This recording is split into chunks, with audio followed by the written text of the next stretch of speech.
अहमद भाई ये बताइए कि सऊद शकील 2 मैचेस से नहीं चल रहे, आज भी चीपली आउट हो गए, पिछली बार भी बहुत स्लो इनिंग्स खेली, कप्तान भी हैं, ऊपर भी आते हैं, क्या करना है सऊद का? नहीं, सऊद का देखे, एक तो बड़ा ज़बरदस्त बच्चा है। अच्छा। और टेस्ट में अच्छी परफॉर्मेंसेस दी, लेकिन क्राइटेरिया क्या होता है कप्तान बनाने का, ये समझ से बाहर है। क्यों बनाया जाता है? एक क्लब से उनका ताल्लुक है, क्या इसलिए बनाया गया? क्योंकि हमें तो लगता है कि ये क्लियर करें, क्लब क्लियर कर रही है सब चीजें। क्लब किस क्लब से ताल्लुक? देखिए, पाकिस्तान सीसी के हमने क्वेटा ग्लैडिएटर्स में बहुत होल्ड देखा है। क्यों? क्योंकि जो उनके मैनेजर हैं आजम खान साहब, उनका ताल्लुक जो है वो पाकिस्तान सीसी से है और वो नदीम उमर साहब के बहुत क्लोज हैं बचपन से ही शायद। ठीक है, तो इसलिए हमें पाकिस्तान सीसी का क्लियर करते हैं, हम हमको पता चले। पाकिस्तान सीसी का क्या नाम है फादी? Pakistan cricket club. Pakistan cricket club का बड़ा रोल रहा है वहाँ पे। अपॉर्चुनिटीज उन्हीं प्लेयर्स को मिलती हैं। शायद वो भी पहले वो बेंच पे बैठते रहे, उसके बाद वो बारों बार पाकिस्तान खेल गए थ्रू डोमेस्टिक, और उसके बाद इनको याद आया, उसने ट्वीट भी कर दिया था, आपको पता होगा कि एक भी मैच नहीं खिलाया। उसके बाद डायरेक्ट कप्तान बना दिया। कब वो कप्तान बने हैं, उनकी जगह सिर्फ एज एन ओपनर बनती है, और उससे नीचे जाएंगे तो उनका कोई काम नहीं है। फिर उससे हो ये रहा है कि एक तो वो ओपनर है, उस तरह से परफॉर्मेंस नहीं कर रहे, फिर हसन नवाज जो ऑलरेडी पाकिस्तान के लिए ओपन कर रहा है, उनको नीचे आने पड़ा है। फिर लेलन की आपने जो बात की, देखे अटैकिंग प्लेयर है, अग्रेसिव प्लेयर है। फखर जमान की आप बात करेंगे तो उसको हमारी आवाम लीवरेज देती है कि यार कोई गल नहीं, जो चलेगा जितवाएगा। ये भी उसी तरह का प्लेयर है, लेकिन मसला ये हो रहा है कि क्वेटा के उसके आसपास वाले भी जो हैं वो स्कोर नहीं कर रहे। रायली रोसो भी नहीं चल रहे। क्वेटा एक ऐसी टीम है जो हैवीली रिलाय कर रही है अपनी बैटिंग के ऊपर। सारे फॉरनर्स जो हैं उनके बैटर्स हैं। ठीक है, आप देख लें कि रायली रोसो हैं, उसके बाद ये फिन एलन है, और एक उनके पास और चैपमैन, ये लोग बैटर्स हैं। तो वो तीनों परफॉर्मेंस नहीं कर रहे। फिर इनका कॉम्बिनेशन 2 मैचों में तनकीद हुई शुएब मलिक में,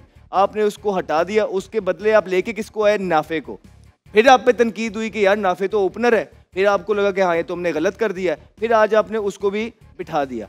उसके बाद आपकी सिचुएशन इस तरह किया कि आपको कुछ समझ नहीं आ रहा, आप ब्लेम गेम से निकलते ही नहीं है। आप जो टीम सिलेक्ट करते हैं, आपने देखना है कि कौन सा प्लेयर कितनी फॉर्म में है। फिर आपका मेन प्लेयर है रायली रोसो। यार फादी बैठा है, आप भी हैं, एक मैच में वो जाएगा 6वें पे, दूसरे पे जाएगा 5वें पे, तीसरे पे जाएगा 4थे पे। जब स्टेबिलिटी नहीं है तो फिर मेरा मतलब है कि आप उससे एक्सपेक्ट ना करें कि वो इंसान है, ह्यूमन है, तो वो परफॉर्मेंस आएगी नहीं आएगी कोई पता नहीं है किसी का। स्टेबिलिटी नहीं है, एटमॉस्फेयर इस तरह के हमने क्वेटा ग्लैडिएटर के अंदर देखे हैं कि 9-9, 10-10 लड़के एक ही कमरे में बैठ के कहते थे यार कब खत्म हो और हम जाएं।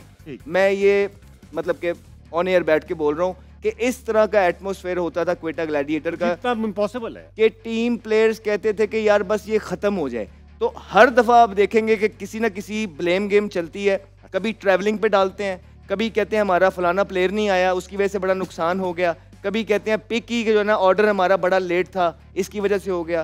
तो सर ये चीज़ें जब तक आपकी चलती रहेंगी, जब आप रिस्पॉन्सिबिलिटी नहीं लेंगे, जीतते हैं तो आप आगे आ जाते जी मेहरबानी, हारते हैं तो आप बड़े जो ऑनर हैं नदीम उमर साहब, मैनेजमेंट जो रिपोर्टें वहाँ तक पहुँचाती है, क्योंकि वो सारी एक हो जाती है, 2-3 प्लेयर को गंदा करके उनको बाहर निकाल के और सारा खुद जो है ना क्लीन चीट ले लेती है। तो अगर वो 2-3 प्लेयर हमेशा मसला होते हैं तो आपकी टीम क्यों नहीं बेहतर हो रही, फिर हर साल क्यों नहीं हो रही? तो ये मेरा सवाल है क्वेटा ग्लैडिएटर्स। हाँ अज़ीज़ा कुछ बोलो, चुप मत बैठो, बोल लो।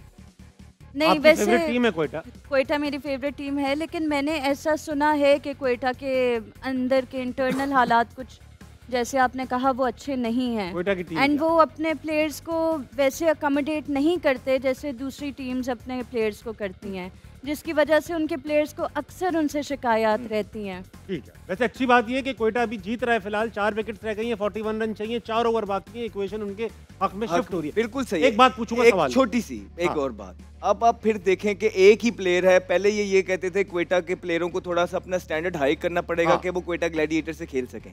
अब उनके पास एक ऐसा प्लेयर मौजूद है जो बना बनाया है और पाकिस्तान टीम का अभी टीम में था, हसीबुल्ला। और यार आप उसको भी डालने का नाम नहीं ले रहे और भी कोई नहीं कुछ कर रहा, तो मेरा मतलब है क्यों इतनी ज्यादतियां कर रहे हैं आप लोगों के साथ? एक बात बताएं, इन्होंने बड़े अच्छा कहा क्वेटा की टीम में बदनिज़मी है, ये है वो है, सब कुछ है, मगर उसका सबसे लॉन्गेस्ट रनिंग कप्तान थे सरफराज अहमद, जिन्होंने चैंपियंस ट्रॉफी जितवाई, जिनके बारे में है कि वे टीम को लेके चलते थे, लड़के उन्हें फॉलो करते थे, 11 कंसेक्यूटिव T20 सीरीज जितवाई हुई थी सरफराज भाई ने।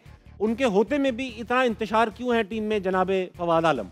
देखिए बात वही है कि जो चीज़ें वो आपको आगे बतानी चाहिए, एक्चुअली इस तरह देखें, जिस तरह से सरफराज हटा है ना, वो भी एक सवालिया निशान है। ठीक है, लेकिन परफॉर्मेंस नहीं आ पा रही थी। मैं परफॉर्मेंस की बात ही नहीं कर रहा, परफॉर्मेंस बड़े अरसे से नहीं थी। ठीक, ये अभी नहीं हुआ, परफॉर्मेंस बड़े अरसे से नहीं थी। अगर आप स्टैट्स वही बात है ना, आप कहते पता कैसे चलेगा, तो परफॉर्मेंस ना कोयटा की थी ना सरफराज की थी उस टाइम, इसमें कोई दो राह नहीं है। और ये हम बोल रहे हैं और आपको भी पता है, सबको पता है। जिस तरह से उसको हटाया गया आसान नहीं था। शेन वॉटसन आए, मुझे तो ऐसे ही लगता है कि शेन वॉटसन को सिर्फ सरफराज को हटाने के लिए लेके आए थे। एग्जैक्टली, और फिर शेन वॉटसन भी हट गया, क्योंकि शेन वॉटसन किसी की नहीं सुनते। मैंने आपको ये बोला, ऑस्ट्रेलिया फवाद भाई दोबारा रिपीट कर दूं, मैं आपको इसलिए तो उसी मुद्दे पे तो आ रहा हूँ ना मेरे भाई। आप थोड़ा सा मुद्दा भी थोड़ा एक दो सवाल में जवाब नहीं दे सकता ना मैं, दो उसमें जवाब थोड़ा सा इस तरह करके, ताकि ये ना हो कि मैं सिर्फ सरफराज को ब्लेम कर रहा हूँ। इस वजह से कह रहा हूँ कि इस वजह से ये थोड़ा बताना पड़ता है आपको, फिर बंदा समझता है कि ये एंटी है। अच्छा, तो इस वजह से तो खैर शेन वॉटसन आया, शेन वॉटसन को इस पे डाल दिया कि मैं फ्लाइट पे था, व्हाटएवर जो हुआ सबने देखा। तो यार खुदा का वास्ता, बेवकूफ़ किसको बनाना है? ठीक है, पता है कि हम आवाम, ठीक है, हम जो क्रिकेट के चाहने वाले ना है बेवकूफ़ी, क्योंकि जो आके अभी तो क्रिकेट को पसंद करते हैं। एग्जैक्टली, क्योंकि देखें एक नाम है ताबिब, आप जो भी बोलोगे ना, ये बहुत जो है ना दिमाग से दिल से सुनेंगे और फिर उसी को फॉलो करेंगे। ठीक, आज अहमद जो बोलता है ये सब सुन के उसको फॉलो करते हैं, तो हम सबको याद फॉलो कर देते। ऐसा होता होगा अहमद भाई? यार एक तो आप सीरियस हो, किधर ले जाते हैं? बड़ा इंपॉर्टेंट जवाब है वो, अब रिदम तोड़ देते ना आप यार, मोमेंटम। अच्छा, अभी मैं फिलहाल इनसे ही बात मैं, अच्छा खैर खत्म करता हूँ। सरफराज को ये आगे देखें, जो चीजें हुई सरफराज को सब पता है, सही, लेकिन वो आके बोलता नहीं है। उसको बोलना चाहिए, जो चीजें होती है, जब वो भी बनता है, जब उससे जब भी बात हुई वो कहता है मेरे हाथ में कुछ नहीं है। भाई अगर आपके हाथ में कुछ नहीं है तो 9 साल आपने कप्तानी कैसे कर ली? क्यों की? ठीक है, आप पाकिस्तान टीम के भी 8 साल कप्तान कैसे रह गए? बहुत सारे फिर सवाल आते हैं यार। खुदाया जो होता है वो आके बोलो। बाद में बुकें लिखने में जो बुक लिखने बैठ जाते हैं, जो आके टीवी पे बैठ जाते हैं, जब सब कुछ छोड़ देते हैं, फिर किसी को कुछ रिस्पॉन्सिबिलिटी मिल जाती है, ठीक है, जाके कोई ओहदा मिल जाता है, तो फिर सब ठीक हो जाता है। जब छोड़ते हैं फिर इधर आके सब खराब हो जाता है। ओ भाई, जब अल्लाह के बंदे जब वापस जाते हो तो उस टाइम आगे फिर क्यों नहीं बोलते टीवी पे गाई कि अभी ये गलत हो रहा है यहाँ पर? जब ओहदा मिल जाता है, जब तो आप कुछ नहीं बोलते। सर सबों ने बेवकूफ बनाया हुआ है हम सबको, और कुछ नहीं, और हम बने जा रहे हैं आके कि भाई हमने ये बड़ा काम किया। कोई बड़ा काम नहीं होता। अभी आप वही हमने नवाज किसकी बात की, जो नवाज की, जो उसकी बात की, नाफी की बात की, 5 नंबर हसीबुल्ला को बोले जा रहे भाई मेंडस से क्या निकालना चाह रहे हो? भाई अगर 4 फॉरनर नहीं है तो उसको खिलाओ ना, विकेट कीपर है आपके, अपनी टीम का मेंबर है, पाकिस्तान उसको खिलानी है तो बनो उसका। ठीक है,